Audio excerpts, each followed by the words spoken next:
오늘 우리가 이 땅 살면서 믿음을 가지고 세상을 살지만은 이 믿음은 항상 유동적입니다. 구원을 받을 만한 믿음은 항상 있어요. 흔들리지 않습니다. 내가 예수로 인하여 그 예수 그리스도를 믿고 나는 이 땅의 삶에 어떤 고난과 어떤 역경이 있다 하더라도 하나님의 나라 천국으로 가는 구원을 받은 백성이라는 데에서는 흔들림이 없지만은 나에게 주어진 여러 가지 인생의 삶에 있어서의 내게 다가온 고난을 헤쳐나가는 과정에 있어서는요, 이 믿음이 항상 유동적이에요. 오늘 본문은 그 후에 그들 중 두 사람이 걸어서 시골에 갈 때 예수께서 다른 모양으로 그들에게 나타나셨는데 두 사람이 가서 남은 제자에게 알리었으되 역시 믿지 아니했다. 아까 말씀드린 믿음은 유동적이거든요. 우리가 지금 예수 그리스도를 믿어서 선교사로 목회자로 또 하나님 앞에 훈련된 믿음을 가지고 있다 하지만은 상황에 부딪혔을 때는 이 믿음이 왔다 갔다 하는 거예요. 구원을 받은 믿음 이야기가 아니에요. 제 이야기는. 오늘 이 본문을 해석함에 가장 중요한 것이 그 후에 12절에도 그 후에 14절에도 그 후에 그 후가 뭐냐면 예수님이 십자가에 돌아가시고 난 뒤에 부활하신 후에 그 후에 11 제자들이 이제 예수님 십자가에 돌아가시고 난 뒤에 실망하고 낙심하고 너 뭐 할 건데? 난 고향에 가서 농사는 지어야 되겠어. 주로 어부들이 있으니까요. 이 고향으로 돌아가서 정말 시골 깊은 어촌에 마을에 가서 고기 잡는 대로 다시 가야 되겠어. 또 실제로 그들이 고기 잡으러 고향 앞으로 돌아갔습니다. 베드로가 살았던 집이라고 알려진 성지순례 가 보니까 가까이 바닷가고 옆에 회당이 있던데요. 그 집이 터만 남아 있더라고요. 근데 항상 사람은 어떤 위기가 오거나 어려움이 오면 자기 자신의 본질적인 아까 있는 본질적인 가지고 있는 것이 튀어나와요. 성질이 아주 급한 사람들 그 성질 어디 간 게 아니에요. 튀어나와요. 또 분노 잘하는 사람 믿음이 떨어지면 잘 화내요. 그래서 사람이 언제나 교회에서도 중직자가 되려면 바탕이 좋아야 된다는 이야기가 그래서 그런 이야기입니다. 그 후에 제자들이 모여가지고 이제 식사를 하면서 어떻게 할 거냐? 고향에 가 너 뭐 할 거냐? 예수님 십자가에 돌아가시고 다 끝났다 생각했으니까요. 이때 예수님이 부활하셔서 나타나셔서 그들에게 나타나서 그들의 믿음 없는 것과 마음이 완악한 것을 꾸짖으셨다. 믿음이 없는 것과 마음이 완악한 것을 꾸짖으셨으니 이는 자기가 살아난 것을 본 자들의 말을 믿지 아니함이로라. 안 믿는다는 거죠. 여러분 사실 부활 사건이고 우리는 신앙 고백으로 믿지만 이성적으로나 논리적으로 이게 믿어지지 않잖아요. 그러니까 세상 사람들이 우리 볼 때는 이상한 사람인 거예요. 나도 그랬어요. 도무지 주일만 되면 저 가가지고 막 뭐 할렐루야 하고 환하게 저 집단은 무슨 집단이지? 그런 생각을 했을 때도 있었어요. 은혜도 그냥 은혜 받는 것이 아니고 진짜 성령의 불세례와 지난번에도 말씀드렸듯이 물세례 받은 거로 그거 해가지고 교회 열심히 봉사하고 찬양대하고 교사하고 그거 신앙생활 잘하는 거로 착각하는 사람 많다니까. 성령 세례 받아야 된다. 성령의 불세례와 은혜를 입어야 된다니까. 누구든지 물과 성령으로 거듭나지 아니하면 하나님 나라는 들어갈 수 없다. 근데 그거를 물세례 받고 그냥 교회에서 봉사 잘하고 목사님 말씀 잘 듣고 교인들하고 공동체 잘 이루고 구역 예배 잘 들으면 이게 예수 잘 믿고 구원받고 모든 게 끝난 거란다. 아니에요. 절대 아니라고. 부활의 예수를 확실하게 믿어야 된다. 그러면 삶이 다 달라지게 돼 있어요. 그들이 믿음 없는 것과 완악한 것을 꾸짖으니, 완악이 뭐예요? 완고한 악이에요. 안 변하는 악이라는 거예요. 그 넘어갈 수 없는 완악은 뭐냐면 자기 주장을 이야기하는 거예요. 이 교회 안에도 진짜 은혜 받고 성령 받아서, 예, 목사님 어려운 문제 있으면 기도하고, 참 이런 사람들은요, 표정부터가 달라요. 삶 자체가 그 사람들에게 우러나는 예수의 생명의 열매가 있단 말이에요. 그들이 완악한 것을 꾸짖었는데 믿지 아니했다. 또 이르시되 너희는 온 천하에 다니며 만민에게 복음을 전파해라. 하나님의 아들 예수 그리스도, 이 복음의 핵심이 뭐냐? 너희가 각각 회개하여 예수 그리스도로 말미암아 제사함 받아 성령을 선물로 받으라. 영생 구원을 받으라. 그래서 예수 그리스도와의 인격적인 정말 만남이 있어야 되는데, 이게 그냥 쉽게 넘어가 버려서 구원의 은혜의 세계에서 진짜 예수 그리스도를 믿어야 되는데, 구원의 그 세계에 구원받았으면 끝났지, 뭐 지식적으로만 받아들인 구원, 과연 이게 진짜 구원일까 하는 문제가 지금도 화두가 되어서 계속해서 논의를 하고, 또 이 문제로 여러 가지 심포지움이나 이런 것들이 열려지고 있지 않습니까? 물과 성령으로 거듭난다는 것은 뭐예요? 오늘 예수님이 이렇게 말씀합니다. 만민에게, 모든 백성에게 예수 그리스도가 구원자고 그 예수 그리스도의 십자가에 피 흘리신 것을, 너의 제사함한 것을 믿으면 구원을 받는데, 이 믿음은 예수가 부활했다는 믿음이에요. 그래서 이 사실을 신앙 안에 우리 부활절만 맨날 주님께 영광 다시 사신 줄 아는데, 살아계신 주님과 부활의 신앙을, 우리가 은혜를 받은 이유는 한 번도 예수가 부활 위에 있다 계신다는 사실을 잊으면 안 되는 거예요. 만민에게 복음을 전파하라. 믿는 자에게는, 믿고 세례를 받는 사람은 구원을 얻을 것이고 믿지 아니하는 사람은 정죄를 받으리라. 정한 죄, 무서운 정한 죄. 믿고 세례 받는 사람은 구원 얻을 것이며 믿지 않는 사람은 정죄를 받으리라. 믿는 자들에게는 이런 표적이 따르리니 그들이 내 이름으로 귀신을 쫓아내며 새 방언을 말하며 뱀을 집어올리며 무슨 독을 마실지라도 해를 받지 아니하며 병든 사람에게 손을 얹은적 나으리라 하시더라. 저들이 믿는 자에게 이런 표적이 따르는데 내 이름으로, 예수의 이름으로 귀신을 쫓아내며 새 방언을 말하며, 이 새 방언, 방언이면 방언인데 새 방언은 뭐냐? 혹시 잘못 해석하면 안 되니까 오랜만에 이제 여러 주석들을 다 내면서 어떻게 했었냐? 이상건 주석에는 이렇게 정리해 놨더라고요. 새 방언은, 방언을 세 가지로 분류해놨는데, 오순절에 임했던 성령의 역사, 마가다락방에 임했을 때 저들이 방언으로 말하기를 시작했다는 이 방언은 외국어 방언이거든요.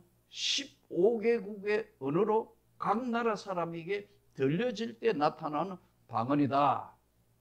두 번째 방언은 고린도 전서에 나타난 영적 방언이다. 세 번째 방언 해석을 아주 다르게 해석해서 나타났다. 미래 천국에서 서로 모르는 사람들이 통역할 수 있는 언어다.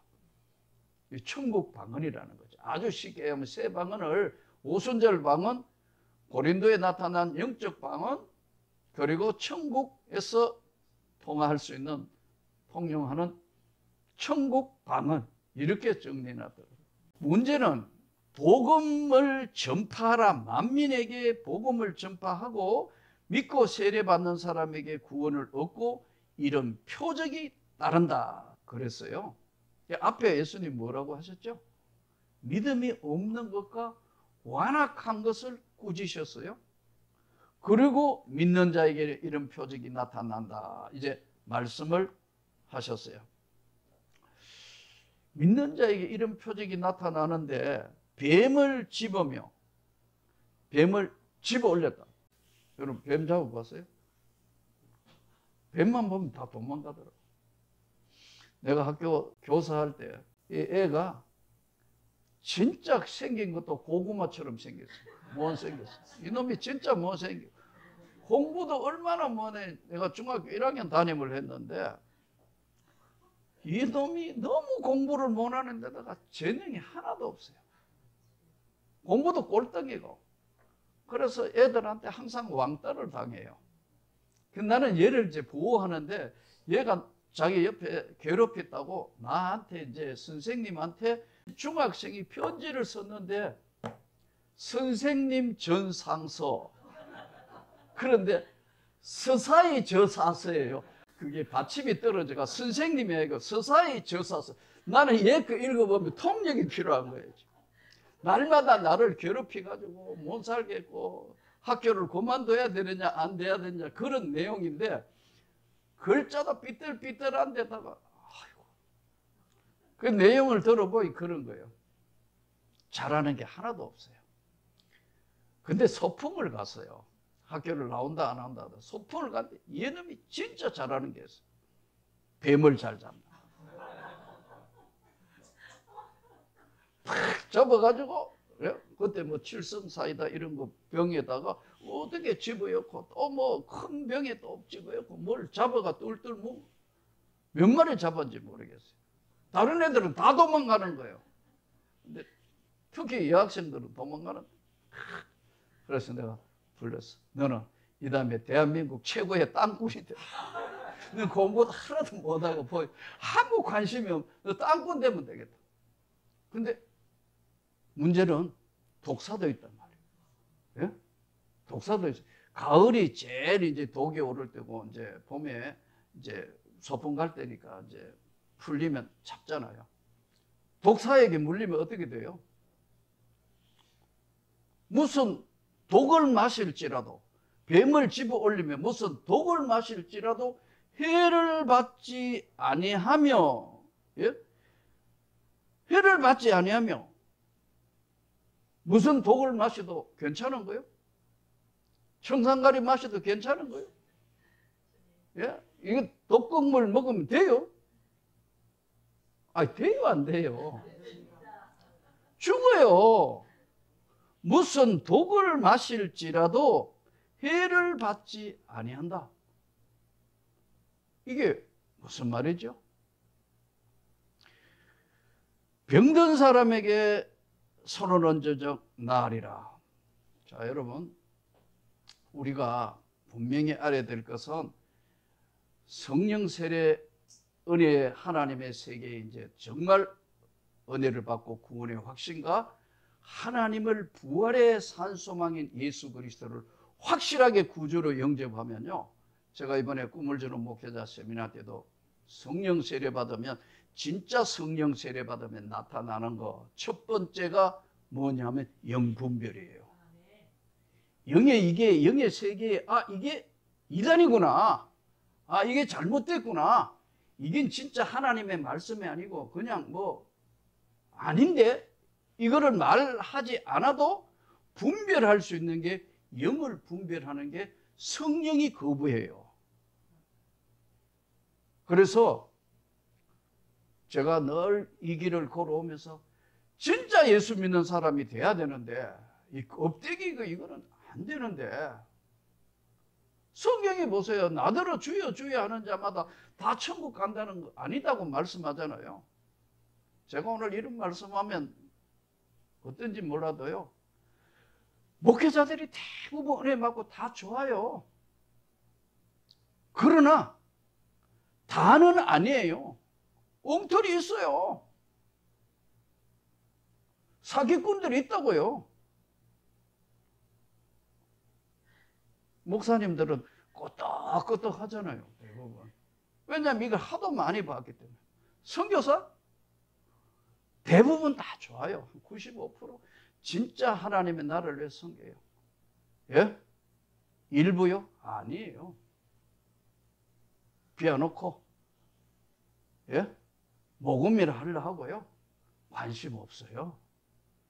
나는 그 세계를 너무나 많이 보았다 이거예요. 깊이 우리가 들여다봐요. 그러나 진짜 성령 받고 하나님의 사람은 그렇게 살 수가 없어요. 여사로 거짓말하고도 눈도 깜짝하지 않아요. 이야, 이건 아닌데. 너무너무 놀래요. 이런 짓 하면 안 되는데 하면서도요, 해요. 나는 그래서 그 세계하고 어울리면 이 받은 은혜 쓰레기처럼 무너질까 싶어서, 부패할까 싶어서 늘 피하며 35년을 목회했어요. 오늘 진짜 하나님의 사람이 되면 나타나는 게 뭐냐면 평신도든 목회자든 상관이 없어요. 첫 번째, 영을 분별할 수 있는 은혜를 주셔요. 또 하나는 영감을 주세요. 이 영감을 받아야 성경을 읽으면 이해가 되는 거예요. 그전에는 아무리 성경 읽어도 이게 무슨 말인지 이해가 안 돼요. 근데 성경을 읽으면 아, 이게 이 말씀이구나. 말씀을 들을 귀가 열리는 거예요. 그래서 성령께서 하시는 말씀이요.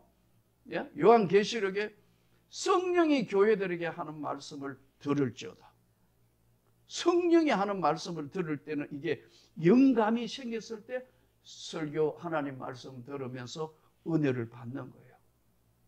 세 번째는 영역이라 그래요. 이건 뭐냐면 은혜를 지속할 수 있는 힘. 그래서 이 은혜를 지속할 수 있는 힘은 뭐냐면요. 하나님 앞에 간절히 기도해야 되는 거예요. 내가 늘 이야기하지만 너무 기도 안 한대 지금. 문제가 어떤 제일 좋은 건 특정한 시간을 정해놓고 기도하는 것이 제일 좋겠지만 안 되면 하루에 어느 한 시간은 비워놓고 주님과 단둘만의 광야에 서야 된다. 1대1로 서야 된다. 그때는 가식도 없고 그때는 다른 거룩한 이 말 저 말도 없고 단도직입적으로 주님 불쌍히 여기십시오. 긍휼히 여기십시오. 이게 영역을 신앙생활을 이어가는 힘이에요. 한번 보세요. 어떤 사람들 어느 날은 신앙생활을 잘하고 하는데요. 하나님 뜻 안 따르고 자기 주장한다. 계속. 그런 성도들 많이 봤어요.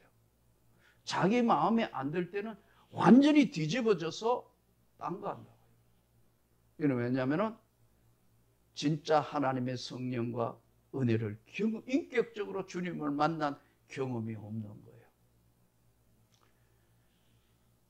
영분별, 영감, 영역, 네 번째는 영성이 나타나요. 아주 세심한 거. 세심한 거. 이때는 하나님께서 각자에게 받은 달란트를 사용해요. 찬양 잘하는 사람은 막 찬양할 때 그의 영성이 나타나요. 성가대요? 아무리 세상에 훌륭한 가수 다 모다가 성가대 만들어봐요. 은혜 될까요? 안 돼요. 왜냐하면 찬양은 하나님이 주시는 기쁨과 영의 세계에 찬양을 하는 거거든요. 그러니까 찬양대들이 기도를 많이 해야 되는 거예요. 기술로 하다가 보면 이래 들어보면 알아요. 아이고 기술도 훈련하고 최고로 해야 되겠지만 하나님을 사랑하는 영혼의 찬양을 부를 수 있는 건요. 이것은 하나님 앞에 아름다운 영성이 있어야 돼요. 주님 앞에 좋은 영성을 가지기를 축복합니다. 오늘 마지막에 나타나는 다섯 번째 영적 권세. 이걸 지금 이야기하시는 거예요. 뱀을 집어 올리며 무슨 독을 마실지라도 해를 받지 아니하며 병든 사람에게 손을 얹은 적 나리라. 이것은 영적 권세를 주시는 거예요. 이는 평신도고 목회자고 구별을 안 해요. 하나님이 주시는 영적 권세. 영적인 권능의 영적 권세. 권세는 뭐예요? 반대편에 한 가지 중요한 게 있어요. 책임이 따라요. 여러분 예를 들어 지금 국가의 권세자가, 지도자가 마음대로 하면 어떻게 돼요? 법을 어기고 하면 돼요? 안 되잖아요. 영적 권세를 주셨을 때는 훈련된 믿음과 은혜 없이 영적 권세를 받았을 때는 크나큰 문제가 생깁니다. 사단의 세계, 악령의 세계도요, 영적인 힘을 받아가지고 무당들 한번 보세요. 짝두 위에 올라가요. 막 예언을 막 이야기한다고요. 그 영적인 힘에 눌리는 거예요. 부적하라 그러고, 구자라 그러고, 꼼짝 못해요. 예수의 권세를 받기를 축복합니다. 강력한 영적 권세가 나타날 때는 반드시 뭐냐면 이 영적 권세는 고난 세례와 시험을 통과한 자에게 주시는 은혜예요. 이스라엘 백성 한번 보세요. 이스라엘 백성은 신앙 출발이 어디서 출발하느냐 하면요, 표적과 기적을 눈으로 보면서 신앙생활을 해요. 반대편에 이야기하면은 무서운 하나님이 시험하는 걸 보신다고요. 10가지 재앙이 시험하신 거예요. 그래서 마지막에 나온 게 뭐예요? 장자들 다 죽이니까 양의 피를 문지 놓은 문지방만 죽음의 그 사신들이 넘어가잖아요. 어떻게 해요? 바로가 번쩍 손들고 다 나가라. 다 나가도 좋아. 그래서 바로가 보내고 싶어서 보냈겠어요? 거대한 영적 권세를, 하나님의 영적 권세를 보았다 이거예요. 감당이 안 되니까 10가지 재앙. 그 10가지 재앙을 이스라엘 백성들은 하나님의 그 무서운 걸 보면서 시험하는 걸 보지 않았습니까? 그래서 이제 장정만 60만, 약 200만 어린이, 부녀자, 노인들 200만 출애굽했다고 볼 수 있는데 그 거리가 200km밖에 안 된다 그랬잖아요. 갔는데 첫 번째 시험이 뭐예요? 홍해 건너는 시험 아니에요. 앞에 거대한 시험을 봤는데 또 앞에 시험이 온다고요. 이게 어떻게 해야 되죠? 마음에 믿음 없는 것과 완악한 것을 예수님이 지금 꾸짖으는 거 똑같아. 홍해 앞에 오니까 멈칫멈칫 하잖아요. 건너갈 수 있을까? 처음 출애굽하자마자 나타난 게 11번째 시험이 홍해 시험이에요. 근데 모세가 그러잖아요. 이거 어떻게 할 방법이 없으니까 쫙 모세를 원망하는 눈으로 보잖아요. 하나님께서 모세에게 네 지팡이를 내밀어라.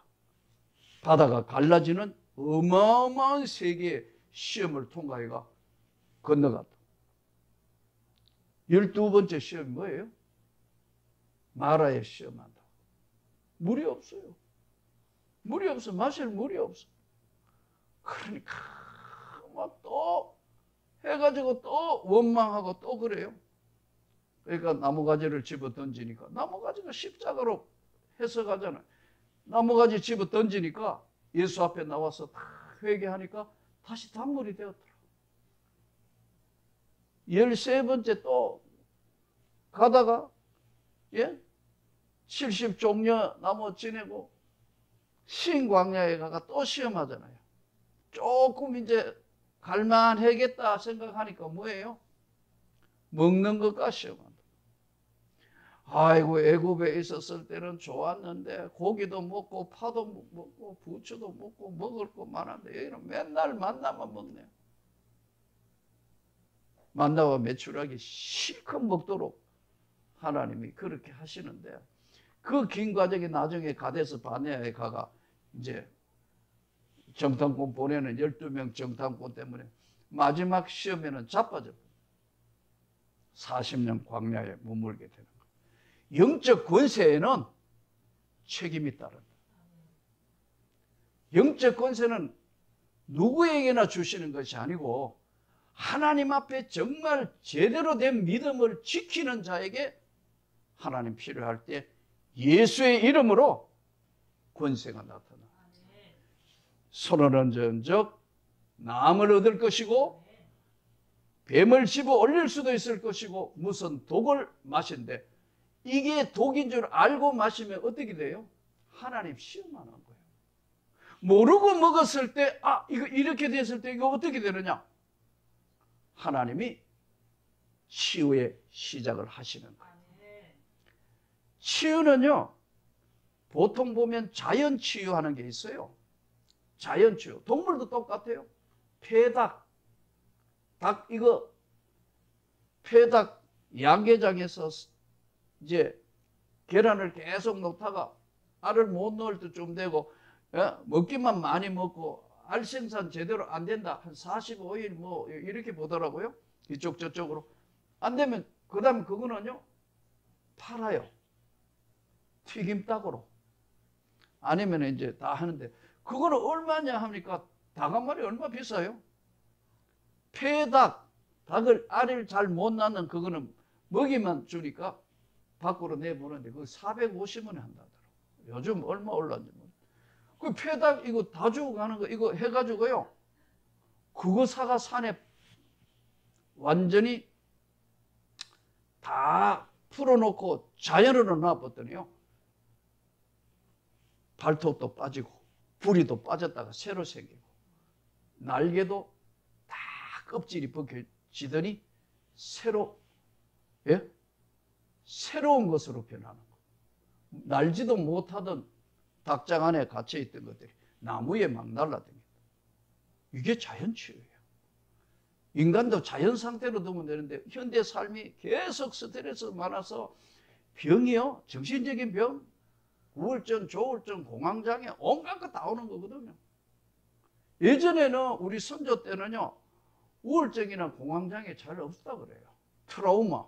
이 전쟁 갔다 오고 난데 이게 인간의 정신세계를 무너뜨리고 영적 세계를 무너뜨리는 거예요. 이길 수 있는 것은 예수의 권세로 우리가 회복해야 돼요. 하나님을 절대로 시험하면 이 청산가리 먹고 오늘 내가 죽는가 안 죽는 건가 뱀을 집어도 괜찮아. 마시면 어떻게 될까요? 아니 어떻게 될까요? 죽어요. 하나님을 시험하지 말라 그랬는데 모르고 만일에 그렇게 됐다. 그럴 경우에는 하나님께서 병든 자에게 손을 얹어 낫는 것은 우리 힘이 아닌 예수의 영적 권세를 주신다는 거예요. 주신다고 말씀. 손을 얹은 적 나으리라. 영적 권세는 시험을 이긴 사람에게 주신 은혜예요. 나는 좀처럼 잘 안 하다가 한 번씩 내 지나온 살아온 삶을 간증하면요. 우리 노예에 있던 장로님 한 분이 집회하는데 다 은혜 받았습니다. 은혜 받았습니다. 은혜 받았습니다. 내 손을 잡고 그러더라고요. 근데요, 목사님. 예, 했더니. 목사님이 받았던 고난과 시련을 이야기하면요. 다른 사람의 일생은 그런 게 한 번, 두 번 있을까 말까 하는데 목사님은 그게 상용으로 나타난대요. 좋은 얘기인지 나쁜 얘기인지 모르겠어요. 고난이 많았습니다. 그러나 언제나 그것은 주님의 은혜로 승리하게 되는 줄 믿습니다. 의학치료, 병원 의사 잘 만나서 의학치료하고 수술하고 그러나 자연치료나 의학치료 아닌 성령이 치료해 주시는 역사는 점도 홈도 티도 없이 언제 그랬는가 하면서 쫙 나오게 하십니다. 얼마 전에 보니까 우리나라의 탁구 선수였던 양영자 선수 몽골에 선교사 갔던 이야기하면서 참 금메달 따고 어머니 돌아가시고 해가지고 슬럼프가 오면서 참 우울증으로 중증 우울증 같다. 내가 극복하게 된 동기 이야기를 쭉 하는 걸 감명 깊게 들었는데요. 그렇습니다. 우리 삶은 진짜 하나님이 선택한 사람은 어떤 시험이든지 이기는 거예요. 믿음이 시험을 이기는 것이고 예수의 권세가 모든 걸 이기는 거예요. 최근에 나온 영화 한가운데 참 감명 깊게 본 영화 미라클 오브 헤이븐. 미라클 오브 헤이븐이라는 영화인데 10살짜리 에나라는 아이가 있는데 아주 열심히 그 가정은 열심히 텍사스의 어느 시골 마을에서 있었던 이야기예요. 실제 상황을 영화로 만든 거예요. 10살짜리인데 이제 그 딸이 3명 있는 집이에요. 근데 참 너무너무 열심히 집이에요. 아버지도 열심히 신앙이고 엄마도 열심히 교회 나가는데 에나가 불치병이 걸린 거예요. 이 10살짜리가 위와 장이, 위장하고 장이 안 움직이는 거예요. 이게 이 안에서 썩는 거예요. 그래서 이것이 발견돼가 도저히 배가 이렇게 헛배가 옛날 우리 어른들 헛배가 벌어. 어떻게 넘어가지를 않으니까요. 이게 오래 살 수 없다 이런 판정을 받아서 보스턴에 있는 그 세계의 가장 유명한 어린이 병동에 아주 유명한 이제 의사 선생님이 있어서 텍사스에는 고칠 수가 없다 해서 이제 거기로 비행기를 타고 계속 치료를 받으러 다니는 거예요. 근데 이제 교회 나가니까 교회에서 성도들 중에서 아주 좀 그런 사람이 상처를 줘요. 숨겨놓은 죄가 있기 때문에 그런데 공개하라고. 그러니까 이제 그 애나 엄마가 나중에 내가 무슨 죄가 있느냐고 막 그러면서 너무너무 화나가 교회를 멀리하게 돼요. 목사님한테도 우리는 이제까지 열심히 신앙생활 했는데 이런 시련이 우리 죄 때문에 그래 나는 받아들일 수 없다 하니까 목사님도 아주 난감해하는 그런 표정이더라고요. 병원을 계속 왔다 갔다 합니다. 돈이 다 떨어졌어요. 뭐 집에도 지금 뭐 우리로 이야기하면 경매가 되니 어떠니 할 만큼 참 고난을 겪습니다. 포기를 못 합니다. 근데 이 에나가 이제 딸이 셋이니까 언니하고 이제 이렇게 언니들하고 같이 이 시골이니까 나무에 올라갔는데 그 거대한 고목나무에 이제 올라가서 뭐 이렇게 하는데 밑으로 9m 안에 텅 빈 거기에 떨어진 거예요. 이제 에나는 정상적으로는 오래 살 수 없다. 그리고 온갖 약을 다 먹어가지고 이걸 약으로 쉽게 하면 위와 장을 억지로 애가 밀어내는 거예요. 그러니까 정상 애가 아니지. 공부도 할 수도 없고 계속 꼽아가 있고. 근데 9m에서 떨어졌는데 의식을 잃었어요. 그러니까 이제 애가 떨어지는 거 알고 그 나무 안에 있으니까 9m 안에 고목나무 안에 빈 거기에 애기가 어리니까 떨어졌는데 막 소방대원들하고 참 뭐가 나무를 자르고 끄집어냈는데 에나가 거기서 떨어졌는데 주님을 만난 거예요. 그 실화를 바탕으로 한 영화라니까. 그래가지고 그 애기가 본 거는 나비가 막 날아다니더래요. 근데 세상에서 그렇게 편안함을 처음 느꼈다는 애기가. 주님이 자기에게 하신 말씀이 에나야. 그 음성을 듣고 나쁜 거예요.